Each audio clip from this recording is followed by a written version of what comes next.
I'm back at a record fair. Join me as I go around and check out some rare vinyl. And also, if I'm lucky, I'll also try and have a chat with Dealer Dave. Dave, I'm back! Oh!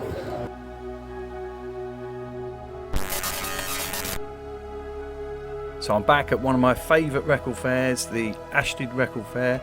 Summer is just around the corner, so I'm going to go around and show you some nice bits, and hopefully as well chat with Dave. He's told me he's got something good that he wants to talk about. Now, I have just recently done an episode at Spin Sounds, and if you've seen that, you saw that I found a bootleg, and the bootleg was actually this. This is the proper sleeve. So if you check the episode, you'll see someone did a homemade sleeve. Anyway, that's the original. What else we got? We got Nevermind There from Vinyl Therapy. Box set, okay, and then we got some Hawkwind. What's that? Peter Frampton. Okay, oh, a big box set there. Do you see that? And then, oh look, I've got more pistols.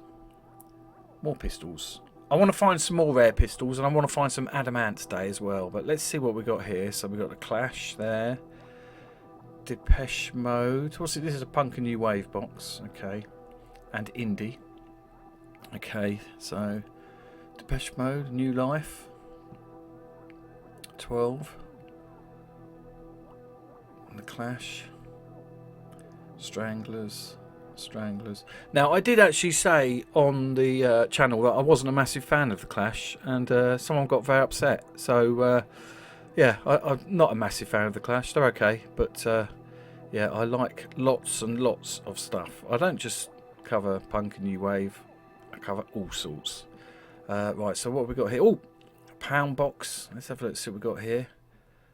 Now, you never know, in these little pound boxes you can get some absolute bargain. Oh, not that, all that, some absolute bargain. Oh look, hot chocolate. The interesting thing about hot chocolate is Errol Brown actually did a reggae version of a John Lennon song, and he sent it to Lennon, and Lennon really liked it, and I think it was Give Peace a Chance. And I actually do like hot chocolate. What's this? Hang on, what's this? Hipsters Flips. Oh, that was a bit quick. Best of Cliff. Okay. Okay, well that's the pound box. Nothing has caught my eye there. Now remember, I tell you, behind the counters you can always see cool stuff. So I've got the Lars, the Cardigans, Tricky, Brian Eno, the Kinks, all sorts of stuff there. Okay, and now the dealer told me he had some rare punk to show me here. So do you know that one? If you know that one, Thomas, look at this. Pistols, Anarchy, Chris Thomas Credit, 225. Look, it's got someone's name written on it. See that? Preston. Preston, if you're out there, I bet you didn't know you had a single that was worth a couple of £100. Now, they're really hard to find, actually. I went to Discogs and you can't get them anymore. So, what's this? Private Parties. Okay. Laundrette. Was that Laundrette? Okay. Let's move that there. What's this? The Features. Okay. Don't know that one. There's the Fall. Theme from Sparta FC. 85 quid. Okay. What's this? Depeche Mode. That's a Fad Gadget Flexi. I've never seen that before. Okay. On the channel I've got an interview with Vince where he actually has a chat with Daniel. So what we got here? Daniel Miller. Okay. Joe Crow. What's this? You're No Good. Yeah. And we got The Cure. Small Wonder. Actually, Small Wonder Records were the label that Crass did their first album on. Feeling of the 5000. The Puncture there. Crisis. Native Hipsters. Throbbing Gristle. What a name that is. Robert Rental. Okay. What's that? Napalm Death. Look, 99p. You see that? Hard to find. Not at the ASHTEAD Record Fair, it's not. Smiths. The Outsiders. More Napalm Death. So it was very nice of this dealer to mention he had this little box and let me go through it. So Crisis, there you go. The Sods. Okay, if you know any of these or you got any of these, put it in the old chat. Scritti Politti there. I want to be a cosmonaut. Do you see that? Okay, right. Oh, that's quite interesting, that little pile there. Right, what's this? This is the 7-inch box. I didn't see how much it was actually. Let's have a look. Keep going through here. Will Downing. Aztec camera. Snap. What was it? Right mix of stuff in this box, isn't it? It's Talk Madness. White Snake. Fleetwood Mac. Oh gosh. Okay. Mushing through there. Oh, I'm going to see a soft sell there. Bed sitter. Didn't bother getting it out, but there you go. Right, so what we've got here. So these are 12s. Okay, Madness. Oh, we've covered that in a previous episode. What's this? Vince Clarke, Paul Quinn, One Day. Now, this must have been a Vince track, Mute Records. Vince actually appeared in an interview in one of the very first episodes I did on the channel. And look, there we go. Produced by Flood and Daniel Miller. Now, Daniel Miller is in the interview that I mentioned, which is on the channel. I'll put a link in the description. And Flood was one of the guys that worked with Vince when he did Yazoo. He talks about that in the interview. Now, here we go. What's this? Nevermind, 1977. That's the US one. It's called a Winchester Press variant. Okay, that's obviously the inlay. Let's see if I can open it up. Let me see if I can open it up. Yeah, there we go. So there's the vinyl. Produced by Chris Thomas. Okay. There we go. And that's the inlay bit. Okay. Anyone got that? Have you got that one? Let me know in the chat. Like I said, that's the US release. Okay. And I did mention in the last episode, do you like film soundtracks? And I think one person did. So I'm going to do some more. So Bad News. That's kind of like the UK predecessor to Spinal Tap. Beat Street. There you go. Bit of hip hop. Old Mel's in that. Austin Powers. Sparks. Sparks have had a lot of success, haven't they? Their latest album. #2 in the album charts. Dave Clarke's Time. Saturday Night Fever. That's a great album. It's a great album, that one. Okay, Midnight Cowboy. What's John Paul? Hey? John Paul George Ringo? I don't know what that is. If you know what that is, let me know in the chat. I don't know everything, as you can probably tell. Oh, Oliver Reed. You see that? That's a great film as well with Ollie. Big fan of Oliver Reed. Mickey Rourke, Homeboy. There's a pitch disc. What's that? Mickey. Okay, Mickey Mouse pitch disc. Michael Jackson, The Wiz, Chess. As you know, the guys from ABBA did that. Okay, When Knife Knocks You Down, Funny Cow.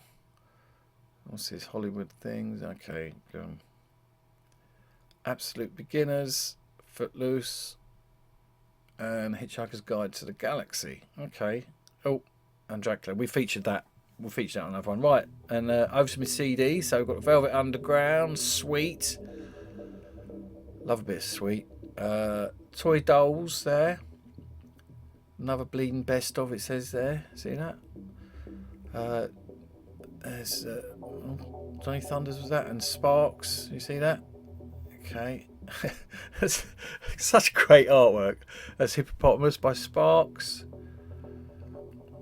There you go. And what's this? That's Jimmy, isn't it? Yeah, Jimi Hendrix. The Vicious White Kids featuring Sid Vicious. I've not seen that before. I'm probably going to get that. Oh, we got loads of. This is loads of Zappa. Loads of Zappa. Yeah, do like a little bit of Zappa. Right, what we got here? This is like is this like electronics? No, it's a mismatch. Right, so we got Madonna. Got Madonna. Got more Madonna. Okay, this is the Madonna box here. You got to admit, back in the 80s, she was great. What? I'm not saying she isn't now, but she was really great then. Who's that mix? Is that like a cover version mix? Don't know. Let me know. Is that original? That's Dress You Up, I think. Holiday. We thought that was a weird cover. Okay, so there's a nice lot of Madonna stuff, and then we've got altered images there. Jean-Michel Jarre. 2 Jean-Michel Jarres. And there you go, Free for Luck. Now, I did a great interview with Jean-Michel when he did his Electronica album. I'll put a link in the description. That one's 1977, 15 quids. Not too bad. Okay, right, let's channel over here. What we've got here. Now, like I said, I show you lots of genres. So this is Iron Maiden. The great thing about Iron Maiden is if you're a collector, they do loads of singles and it's really great artwork. So I can appreciate that from a collector's point of view. What's that? World Domination Enterprises. Psycho Billy. Okay. And I can see Dave from the Damned there. I've seen lots of pictures. I think they're touring at the moment. I'm seeing lots of pictures of fans getting their pictures with the Damned. UK Decay Beatles. What's this? That's Norwegian Wood. That's these are different ones, aren't they? This is Les Beatles. That's French. Another one, Les Beatles, 1965. Nice to see different sleeves, isn't it? There's an Italian one. Yeah. Oh, Driven by You. I saw Brian May live, actually. Firecracker. That's Yellow Magic Orchestra. I've covered that in a previous episode, and I had a little clip of me scratching. I won't do it again. I won't. There's only so much you can take. Bee Gees, Night Fever. Nice. Bit of David Bowie. Nice. Okay, so it's having a good time so far. What's this? Hot Shot. I don't recognise that. Mindless Boogie. That's weird. I've never seen that. Okay, Fat Boys. Bangles. Okay, go past that. Not interested. Thank you. UFO. Okay. Oh. What's that? Oh. That was Katrina, wasn't it? Katrina and the Waves, I think. Right, so let's go back. We've got some more pictures. Not pictures. I want to talk about more films. Oh, look at that. Dolph. 50 quid. Master of the Universe. Nice. What's this? Battle Beyond the Stars. That's nice, doesn't it? I like that. Close Encounters. Oh! Piranha. That looked great framed, wouldn't it? That looked great framed, especially if you had a fish tank. Put it behind the fish tank. Well, not behind it, above it. Behind it, you wouldn't see it, would you? Is that Booty Call? Okay. Bugsy Malone, was that? Okay. I don't know what that is. No idea what that is. Wonders of the Underwater World, was that? And Marilyn Monroe there. That's a weird cover, isn't it? What's that? Joy Division there. 30 quid. Is that 2007? There's some more Pistols. Okay, Skids there. I just saw Skids. UK subs. Left 4 Dead live in Holland. Oh, more. Oh, here we go. Anti-Nowhere League. Now, I'm going to get an Anti-Nowhere League. Oh, sorry, it's gone a bit blurry. Sort out the camera. Paul, sort the camera out. I'm going to get a Joy Division. Get a what was I talking about? Anti-Nowhere League. So I'm quite interested. I've got the DVD. I've got his book, and I'll just want to check it out. What's that? The Cramps. I know Smell of a Female by the Cramps. Don't know that one. Okay, what's this? All right. Oh, back. A few more soundtracks. So I've got Zulu Dawn. Is Rocky. Footloose. Okay. Oh, no. Subway, yeah. Okay. Oh, look, there's The Craze. I saw that in the cinema, actually. It was great. It was great in the cinema. Okay, Choir Boys. Colditz was that? Okay. Okay. Oh. Yeah. La Bamba. Silver Dream Racer. David Essex. I don't know if I've seen that actually. I don't think I have. What's that? Rollerball. Okay. The Day of the Locust, was that? Isaac Hayes. So this is the dealer Record Man. He's got some quite interesting stuff, hasn't he? Oh, Al Pacino there. Herman's Hermits. Hold on. Okay. Now I show you all. Hey! What's... Oh, God. Keep going. Keep going. Let's get the good stuff. Let's get... Oh! The Edge. Oh, my goodness me. Oh! Yeah, so... oh! Yeah, so some interesting bits and pieces in there. Right, so we'll go over here. Oh! This is Warren, my friend, the chap that runs the fair, and he said to me, I've got some stuff you're going to like. And I do! So we've got Adam and the Ants Car Trouble. Look at that. Nice. And then I've got Xerox. Okay. And then I've got Picture Disc. Nice. There's Marco. Desperate Not Serious. Desperate Not Serious. And there's the Do It Records Adam and the Ants B-sides. It's got a weird red mark on it. It's a shame. But look, it's got the lyrics in it as well. There we go. Yeah, I bought... Oh, and that's Young Prisoners. I've already got that. But I am going to buy the pitch discs and a couple of the other ones from Warren. So thank him for sharing that. That's why when you go to a fair, it's good to talk to the dealers. You know what I mean? Because they can do nice deals. I think now it's time to have a chat with Dealer Dave. Oh. Dave, I'm back. Oh, hello Paul, how are you mate? Not bad. Are you ready to do another We can chat? do, yeah, 5 minutes. All right? 5 minutes, I'll see you in a bit. Alright, because I'm just going to get up a cup of tea and then I'll be back, I'll be with you. Okay, make mate. it 10, make it 10. And there's Greg, who was on the last video. Oh, Jesus.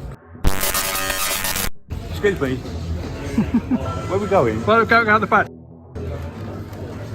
Where we always go. Right, I'm back with Dave outside the gents' toilet as usual. There we go. Yeah, I'm at the ASHTEAD Record Fair. He's got his cup of tea. He's got some fun. So it's been a while. It has been a while.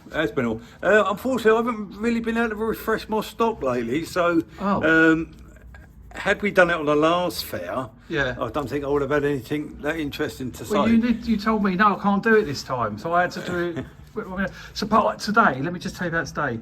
I have got some fantastic Adamant stuff because you know I've done the Marco Barone. Yes. Yeah, so I've got some fantastic Adamant. I've got a Sid Vicious CD, which apparently is probably going to be rubbish, but I've got it.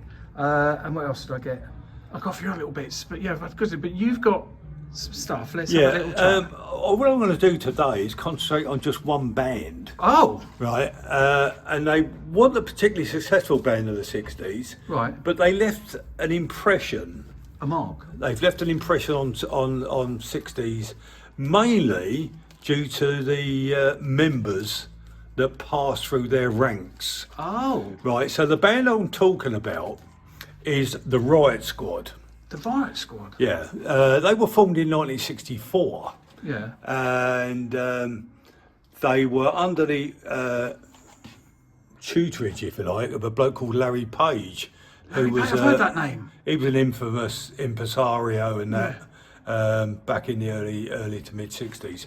So he was their manager initially, but more importantly, they also come of interest to people that collect Joe Meek Oh. stuff. Joe Meek was once again an infamous, notorious record producer who is credited with many advances in recording techniques, and he just generally was quite ahead of his time. Right. He experimented with various recording techniques that was very off the wall at the time. A lot of people thought he was very eccentric and a bit mad. But he had considering how many records he had out as a producer or arranger or even Artist. even as a composer of some of the records, he didn't have that many hits. I mean, the famous things, he had things like Telstar, obviously by the Tornadoes, and he had things like Johnny Remember Me by Johnny Layton, both number ones. And he had a few near misses as well. I think overall he had about 20 chart entries, but a lot of them were in the lower reaches of the chart. So, but he was credited with a lot more than perhaps people remember him for now. I'm afraid that the market's moved on, and so he's become a bit of a forgotten figure. So Until today. So coming back to when the RIOT SQUAD left Larry Page, they went with Joe Meek from about 65 onwards. Now at that time, a member of the ranks of the RIOT SQUAD was a bloke called Graham Bonney. He never stayed that long. I think he left early in 1966. And then he went solo and he had quite a big hit with Supergirl. This is all RIOT SQUAD related. And then he buggered off to Germany or somewhere. Oh, God, they always do that. And I think he was fairly successful in Germany, but as a figure in England, he was more or less forgotten, to be honest. A member of RIOT SQUAD was the very famous Mitch Mitchell, who was their drummer, who obviously went on to form the Jimi Hendrix Experience. Right. So he was Hendrix's drummer, great drummer. He learned his trade. He was quite sought after before he joined the RIOT SQUAD. He did a lot of session work. And he also played with The Who. Did he? He also played with The Who on now, I don't know if he ever done live recording, live concerts with The Who, but this just before they got rid of their first drummer, which was a bloke called Doug Standen. And before Keith? Before Keith. So there was this bit of a gap that The Who never had a drummer. And I think you'll find Mitch Mitchell actually sat in. Whether he did live concerts, I'm not sure, but he certainly did some work in the studio. Have you seen the news about The Who? They've sacked... Oh, well, they sacked him, reinstated him, Yeah. and then sacked him again, didn't they? Yeah, they asked him, Zach, this is Zach. Excuse me, I'll remember to cup of tea. Have a cup of tea. This is Zach... Zach Starkey, Zach Starkey, which is the son of Ringo Starr. Ringo. And he left, and then he came back, and then they asked him to say that he wanted to. Yes, And then he went on Instagram and said, "No, I didn't say that." Yeah. So maybe that. Anyway, this is by the by. By the by, let's go back to what we're meant to be talking anyway, about. so Mitch Mitchell was a member of Riot Squad. Then he left, and obviously he went on to the to join up with Jimi Hendrix in the Jimi Hendrix Experience. Yeah. Now, the most famous member of the Riot Squad was David Bowie. No. David Bowie joined in very early 1967. Now, the Riot Squad, their first single came out in 64. By the time 1967 came round, they'd undergone quite a few changes in lineup, and they were slightly falling apart. And bizarrely, they sort of became a cabaret group. What, covers? Doing covers? No, not covers. What they used to do is their live performances. They used to turn it into a bit of theatre. Oh. So but I read an interview with Bowie, and that's always what he wanted to do. Right. So what happened was when Bowie joined, but at that time Bowie, bizarrely, was recording his first album with Decca, or D-Ram as it was. Was that the one that we showed on a previous video? I think it must have been. And it was a lot of money. Yeah, a lot of money, and I sold it. Yeah. Commission? No. So Bowie joined them when they were almost on their backside, so to speak. Right.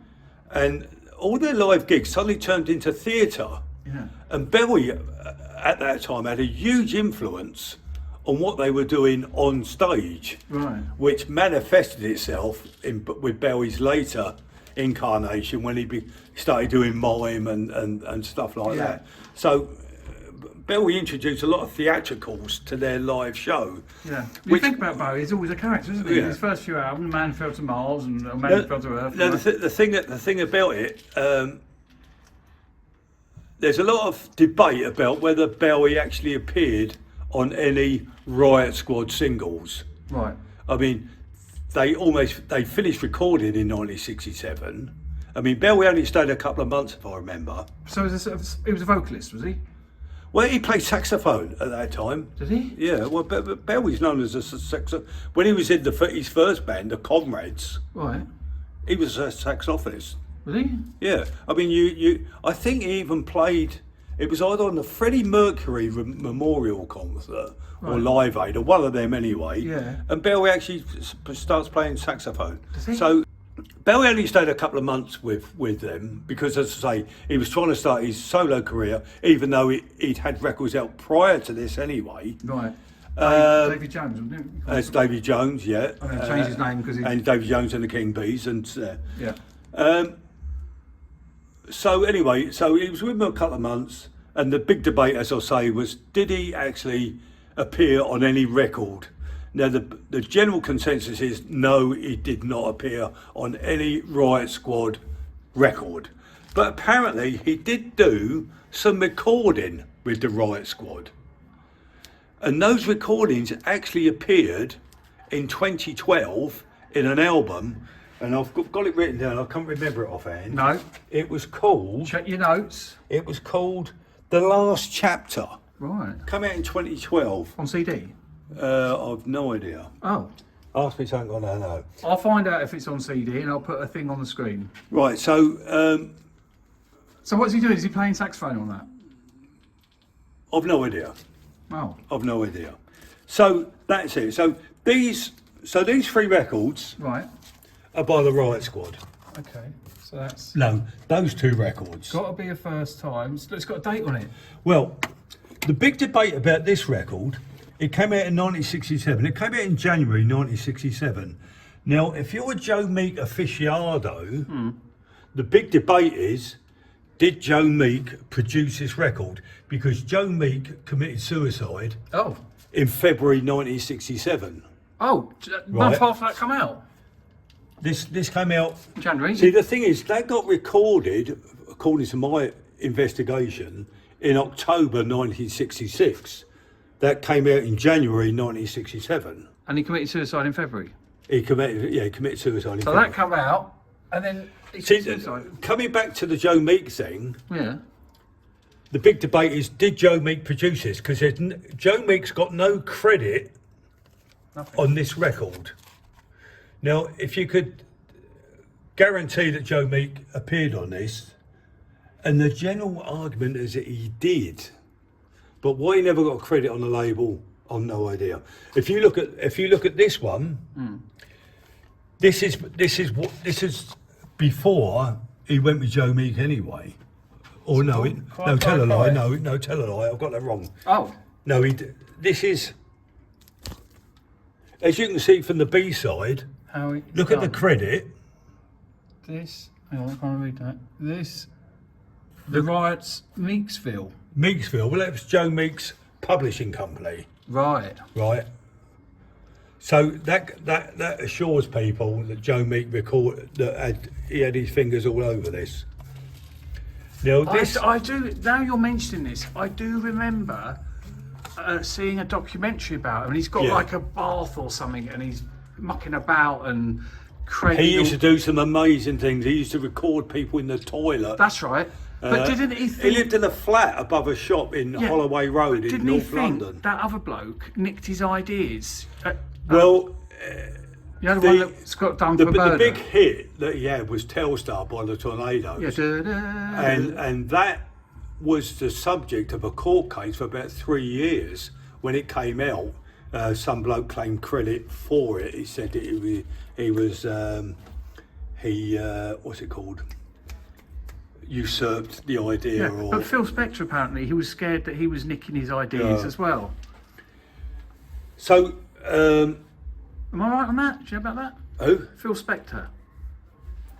Because Phil Spector created the Wall of Sound, didn't he? Yes, he did. And Joe Meek had the Wall of Sound. Yeah. So they both had walls of sound. Yeah, you could argue that Joe Meek was the UK equivalent of. Because they're basically doing multi-tracks, aren't they, to build it up to make yeah. But Joe Meek done some amazingly inventive things. Like this is all analog as well. It's all pre-digital. It's all tapes. Yeah.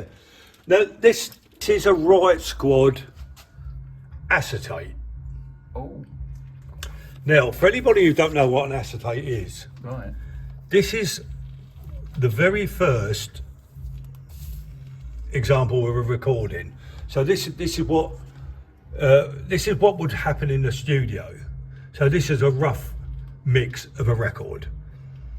Now, an acetate has got a very short lifespan because of its composition.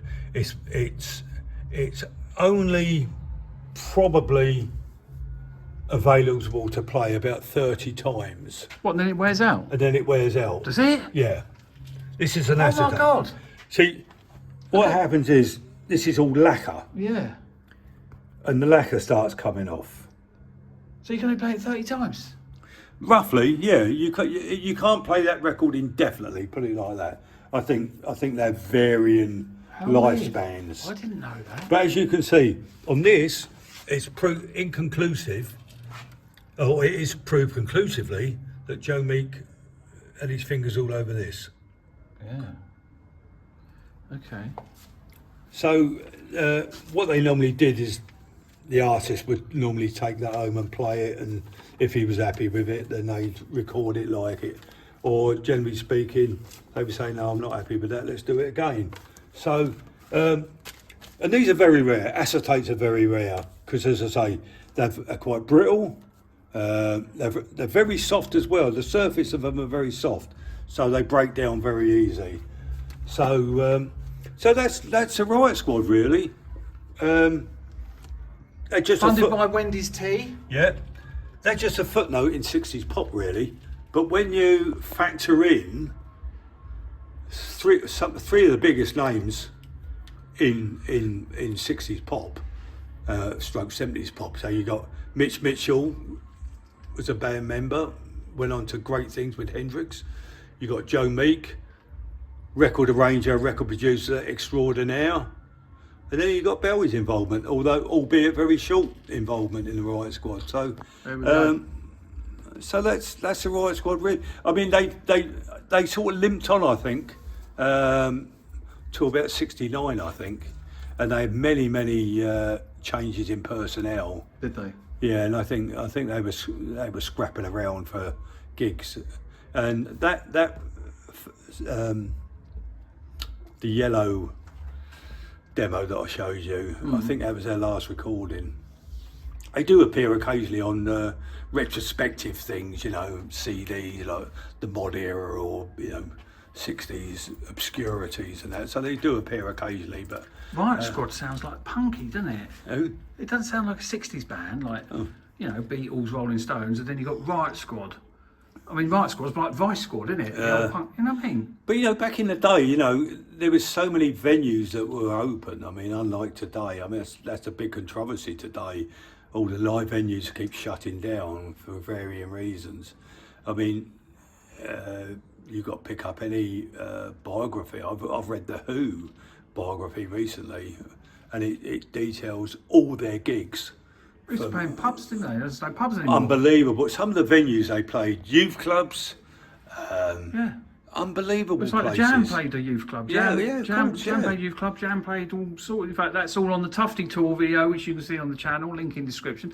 But yeah, you're right. Bands used to play in pubs and halls and stuff, and that's all gone. Even second division bands like the Riot Squad, they were at their peak from like 64 to 66 or whatever. There was very rarely a week when they weren't gigging 3 or 4 times a night. Yeah. You know, because there was just so many venues Yeah. available. But That's just like Jam. Just like the Jam. And just all gone, mate. Yeah. All gone. anyway. That's your lot. That's our lot. Thank you very much. This episode is going to be an absolute classic one because it's got me wandering around the fair. It's got this fantastic drinking stuff. tea. Dave drinking Wendy's tea. Is Wendy's tea good out of 10? It's very good, actually. Okay, Yeah. that's And good. I didn't pay for it, so No, it's excellent. I wasn't offered one. So we will catch you next time, and thank you very much for clicking to watch the video. Cheers, mate.